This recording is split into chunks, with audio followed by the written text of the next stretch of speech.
Hi hello ನಮಸ್ಕಾರ friends, welcome back to Meghana's cooking channel. ಇವತ್ತಿನ recipe veg burger. ಈ veg ಬರ್ಗರ್ನ ಮನೇಲೇ ಇರೋ ಇಂಗ್ರೀಡಿಯೆಂಟ್ಸ್ನ ಉಪಯೋಗಿಸ್ಕೊಂಡು ಹೇಗೆ ಮಾಡೋದು ಅಂತ ಈ ವಿಡಿಯೋದಲ್ಲಿ ತೋರಿಸ್ಕೊಡ್ತೀನಿ. ಇಲ್ಲಿ ಸ್ಕಿಪ್ ಮಾಡದೆ ವಿಡಿಯೋನ ಕೊನೆ ತನಕ ನೋಡಿ. ಯಾರೆಲ್ಲ ನಮ್ಮ ಚಾನಲ್ನ ಮೊದಲೇ ಬಾರಿ ನೋಡ್ತಾ ಇದ್ದೀರೋ ಅವರು ಸಬ್ಸ್ಕ್ರೈಬ್ ಮಾಡ್ಕೊಳ್ಳಿ, ಹಾಗೆ ಪಕ್ಕದಲ್ಲಿರೋ ಬೆಲ್ ಐಕನ್ನ ಪ್ರೆಸ್ ಮಾಡಿ. ಮೊದಲಿಗೆ ನಾವಿಲ್ಲಿ ಬರ್ಗರ್ಗೆ ಬೇಕಾಗಿರೋ ಟಿಕ್ಕಿನ ರೆಡಿ ಮಾಡ್ಕೊಳ್ಳೋಣ. ಅದಕ್ಕೆ ಎಲ್ಲ ತರಕಾರಿ ಹಾಗೆ ಆಲೂಗಡ್ಡೆನ ಯೂಸ್ ಮಾಡ್ತಾಯಿದ್ದೀನಿ. ಮೊದಲಿಗೆ ಪ್ಯಾನ್ ತೊಗೊಂಡು ಪ್ಯಾನ್ನ ಬಿಸಿಗೆ ಇಡ್ತಾಯಿದ್ದೀನಿ. ಬಿಸಿ ಆದಮೇಲೆ 2 ಟೇಬಲ್ ಸ್ಪೂನಷ್ಟು ಅಡುಗೆ ಎಣ್ಣೆನ ಹಾಕ್ಬಿಟ್ಟು ಚಿಕ್ಕದಾಗಿ ಕಟ್ ಮಾಡ್ಕೊಂಡಿರೋ ಈರುಳ್ಳಿನ ಹಾಕ್ಕೊಂಡು ಸ್ವಲ್ಪ ಫ್ರೈ ಮಾಡ್ಕೋಬೇಕು. ನಂತರ ಚಿಕ್ಕದಾಗಿ ಕಟ್ ಮಾಡ್ಕೊಂಡಿರೋ ಕ್ಯಾರೆಟು, ಕ್ಯಾಪ್ಸಿಕಮ್ಮು ಹಾಗೆ ಬೀನ್ಸ್ನ ಹಾಕೊಂಡ್ಬಿಟ್ಟು ಅದನ್ನು ಕೂಡ 1 ರಿಂದ 2 ನಿಮಿಷ ಚೆನ್ನಾಗಿ ಫ್ರೈ ಮಾಡಬೇಕು. ಜಾಸ್ತಿ ಹೊತ್ತು ಫ್ರೈ ಮಾಡೋ ಅವಶ್ಯ ಇಲ್ಲ. ಚಿಕ್ಕ ಮಕ್ಕಳಿಂದ ಹಿಡಿದು ದೊಡ್ಡವ್ರ ತನಕನೂ ತುಂಬಾ ಇಷ್ಟಪಡೋ ಈ ವೆಜ್ ಬರ್ಗರ್ನ ಮನೆಯಲ್ಲಿರೋ ಪದಾರ್ಥನ ಉಪಯೋಗಿಸ್ಕೊಂಡು ತುಂಬ ಈಸಿಯಾಗಿ ರೆಡಿ ಮಾಡ್ಕೋಬೋದು. ತುಂಬಾ ಟೇಸ್ಟಾಗಿರುತ್ತೆ. ಹಾಗೆಯೇ ಚಿಕ್ಕದಾಗಿ ಕಟ್ ಮಾಡ್ಕೊಂಡಿರೋ ಕ್ಯಾಬೇಜನ್ನು ಹಾಕೊಂಡ್ಬಿಟ್ಟು 1 ರಿಂದ 2 ನಿಮಿಷ ಫ್ರೈ ಮಾಡ್ಕೋಬೇಕು. ಈ ಫ್ರೈ ಮಾಡಿದರೆ ಜಾಸ್ತಿ ಹೊತ್ತು ತರಕಾರಿ ಅಷ್ಟೊಂದು ಮೆತ್ತಗೆ ಬರಲ್ಲ. ಹಾಗಾಗಿ ಒಂದು 1/4 ಗ್ಲಾಸ್ನಷ್ಟು ನೀರನ್ನ ಹಾಕೊಂಡ್ಬಿಟ್ಟು ಒಂದು 5 ರಿಂದ 6 ನಿಮಿಷ ಇದನ್ನು ಸ್ವಲ್ಪ ಬೇಯಿಸ್ಕೋಬೇಕು.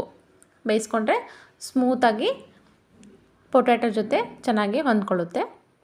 ಈ ರೀತಿ ಬೇಯಿಸ್ಕೊಂಡು ಸಪ್ರೇಟಾಗಿ ಎತ್ತಿಟ್ಕೊಳ್ಳೋಣ. ಒಂದು ಪ್ಲೇಟ್ನ ತೊಗೊಂಡ್ಬಿಟ್ಟು ಅದಕ್ಕೆ 2 ಟೇಬಲ್ ಸ್ಪೂನಷ್ಟು ಕಾರ್ನ್ಫ್ಲೋರ್ನ ಹಿಟ್ಟು ಹಾಗೆ ಸ್ವಲ್ಪ ಉಪ್ಪು ಹಾಕಿ ಅದಕ್ಕೆ ಬೇಕಾಗಿರೋಷ್ಟು ನೀರನ್ನ ಹಾಕೊಂಡ್ಬಿಟ್ಟು ಡೀಪಿಂಗಿಗೆ ಎಷ್ಟು ಕನ್ಸಿಸ್ಟೆನ್ಸಿ ಬೇಕಾಗುತ್ತೋ ಆ ಕನ್ಸಿಸ್ಟೆನ್ಸಿಲಿ ಈ ಕಾರ್ನ್ಫ್ಲೋರ್ ಹಿಟ್ಟನ್ನ ಕಲಿಸ್ಕೋಬೇಕು. ನೋಡಿ, ಈ ರೀತಿ ಇದ್ದರೆ ಸಾಕಾಗುತ್ತೆ. ಈ ರೀತಿ ಮುಂಚೆನೇ ಕಲಸಿಟ್ಕೋಬೇಕು. ಹಾಗೆಯೇ ಒಂದು ಬೌಲ್ನ ತೊಗೊಂಡ್ಬಿಟ್ಟು ಅದಕ್ಕೆ ಬೇಯಿಸಿರೋ ಒಂದು ದೊಡ್ಡ ಪೊಟ್ಯಾಟೊನ ಹಾಕ್ತಾಯಿದ್ದೀನಿ. ಹಾಗೆ ಫ್ರೈ ಮಾಡ್ಕೊಂಡಿರೋ ತರಕಾರಿನೆಲ್ಲ ಇದಕ್ಕೆ ಹಾಕೋಬೇಕು. 1 ಟೇಬಲ್ ಸ್ಪೂನಷ್ಟು ಗರಂ ಮಸಾಲ, 1 ಟೇಬಲ್ ಸ್ಪೂನಷ್ಟು ಧನಿಯಾ ಪುಡಿ, ಅರ್ಧ ಟೇಬಲ್ ಸ್ಪೂನಷ್ಟು ಅಚ್ಚ ಖಾರದ ಪುಡಿ, ಸ್ವಲ್ಪ ಅರಿಶಿನ ಪುಡಿ ಹಾಗೆ ರುಚಿಗೆ ತಕ್ಕಷ್ಟು ಉಪ್ಪನ್ನ ಹಾಕಿ ಕಟ್ ಮಾಡ್ಕೊಂಡಿರೋ ಕೊತ್ತಂಬರಿ ಸೊಪ್ಪು ಹಾಗೆ 1 ಟೇಬಲ್ ಸ್ಪೂನಷ್ಟು ಶುಂಠಿ ಬೆಳ್ಳುಳ್ಳಿನ ಪೇಸ್ಟ್ ಹಾಕ್ಕೊಂಬಿಟ್ಟು ಚೆನ್ನಾಗಿ ಮಿಕ್ಸ್ ಮಾಡ್ಕೋಬೇಕು. ಟಿಕ್ಕಿ ಮಾಡೋ ಕನ್ಸಿಸ್ಟೆನ್ಸಿಲಿ ಈ ರೀತಿ ಚೆನ್ನಾಗಿ ಪೊಟ್ಯಾಟೊ ಹಾಗೆ ತರಕಾರಿನ ಮಿಕ್ಸ್ ಮಾಡಿಕೊಂಡು ಸ್ಮಾಲ್ ಪೋರ್ಷನ್ನ ತಗೊಂಡು ಟಿಕ್ಕಿ ಥರ ಪ್ರೆಸ್ ಮಾಡ್ಕೋಬೇಕು. ನೋಡಿ, ಈ ರೀತಿ ಪ್ರೆಸ್ ಮಾಡ್ಕೊಂಡ ನಂತರ ಮುಂಚೆನೇ ಕಲಸಿಟ್ಕೊಂಡಿರೋ ಕಾರ್ನ್ಫ್ಲೋರ್ ಹಿಟ್ಟಲ್ಲಿ ಡಿಪ್ ಮಾಡಬೇಕು. ಬ್ರೆಡ್ ಕ್ರಮ್ಸಲ್ಲಿ ಮತ್ತೆ 2 ರಿಂದ 3 ಬಾರಿ ಈ ರೀತಿ ಅದ್ದಬೇಕು. ಬ್ರೆಡ್ ಕ್ರಮ್ಸ್ನ ಮನೇಲಿ ಹೇಗೆ ಮಾಡೋದಂದರೆ ಬ್ರೆಡ್ನ ತೊಗೊಂಬಿಟ್ಟು ಹಂಚ್ ಮೇಲೆ ಸ್ವಲ್ಪ ರೋಸ್ಟ್ ಆಗೋ ತನಕ ಫ್ರೈ ಮಾಡಬೇಕು. ಅದು ಸ್ವಲ್ಪ ಕ್ರಿಸ್ಪಿ ಆದಮೇಲೆ ಮಿಕ್ಸಿಗೆ ಹಾಕ್ಕೊಂಬಿಟ್ರೆ ಬ್ರೆಡ್ ಕ್ರಮ್ಸ್ ರೆಡಿ ಆಗುತ್ತೆ.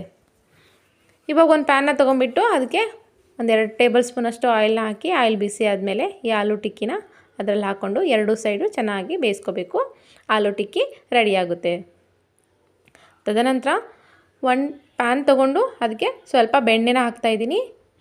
ಬರ್ಗರ್ಗೆ ಬೆಣ್ಣೆನೇ ಮೇನು. ಬೆಣ್ಣೆನೇ ಯೂಸ್ ಮಾಡಿ ತುಂಬಾ ಚೆನ್ನಾಗಿ ಬರುತ್ತೆ. ಇದು ಬರ್ಗರ್ ಬನ್ನ 2 ಪೀಸಾಗಿ ಕಟ್ ಮಾಡ್ಕೊಂಡಿದ್ದೀನಿ. ಈ ರೀತಿ 2 ಸೈಡು ಒಂದು ಸ್ವಲ್ಪ ಬೆಣ್ಣೆಯಲ್ಲಿ ಫ್ರೈ ಮಾಡಿಕೊಂಡ್ರೆ ತಿನ್ಬೇಕಾದ್ರೆ ಸೂಪರ್ ಟೇಸ್ಟಾಗಿ ಬರುತ್ತೆ. ನಾರ್ಮಲ್ ಬನ್ನಿಂದನೂ ಮಾಡ್ಬೋದು, ಆದರೆ ಬರ್ಗರ್ ಬನ್ನಿಂದ ಮಾಡಿದರೆ ಆ ಟೇಸ್ಟು ಸೇಮ್ ಔಟ್ಸೈಡ್ ತಿಂದಾಗ ಯಾವ ಟೇಸ್ಟ್ ಬರುತ್ತೋ ಅದೇ ಟೇಸ್ಟೇ ಬರುತ್ತೆ. ಈ ರೀತಿ ರೋಸ್ಟ್ ಮಾಡ್ಕೊಂಡ ನಂತರ 1 ಪೀಸ್ನ ತೊಗೊಂಡ್ಬಿಟ್ಟು ಮಯೋನೀಸ್ ಸಾಸ್ ಹಾಕ್ತಾಯಿದ್ದೀನಿ. ಮಯೋನೀಸ್ನ ಮನೆಯಲ್ಲೇ ಮಾಡ್ಕೊಂಡಿರೋದು. ನೀವು ಔಟ್ಸೈಡಿಂದನೂ ತಂದು ಯೂಸು ಮಾಡ್ಕೋಬೋದು, ಇಲ್ಲ ಮನೇಲೂ ತುಂಬ ಈಸಿಯಾಗಿ ಮಾಡ್ಕೋಬೋದು. ಹಾಗೆ ಅದಕ್ಕೆ ಸ್ವಲ್ಪ ಟೊಮೆಟೊ ಕೆಚಪ್ನ ಹಾಕ್ಕೊಂಬಿಟ್ಟು ಸ್ಪ್ರೆಡ್ ಮಾಡಬೇಕು. ಈ ಮಾಡ್ಕೊಂಡಿರೋ ಆಲೂ ಟಿಕ್ಕಿನ ಇದ್ರ ಮೇಲೆ ಇಟ್ಟು ಸ್ಲೈಸಸ್ ಆಗಿ ಕಟ್ ಮಾಡ್ಕೊಂಡಿರೋ ಒಂದು 3 ಪೀಸಸ್ಸು ಟೊಮೆಟೊ, ಒಂದು 3 ಪೀಸಸ್ಸು ಆನಿಯನ್ನು, ಒಂದು 3 ಸ್ಲೈಸಸ್ಸು ಕುಕುಂಬರ್ನ ಇಟ್ಬಿಟ್ಟು ಮೇಲ್ಗಡೆಯಿಂದ ಮತ್ತೆ 1 ಪೀಸು ಬನ್ ಇಟ್ಬಿಟ್ರೆ home made veg burger ready ಆಗುತ್ತೆ.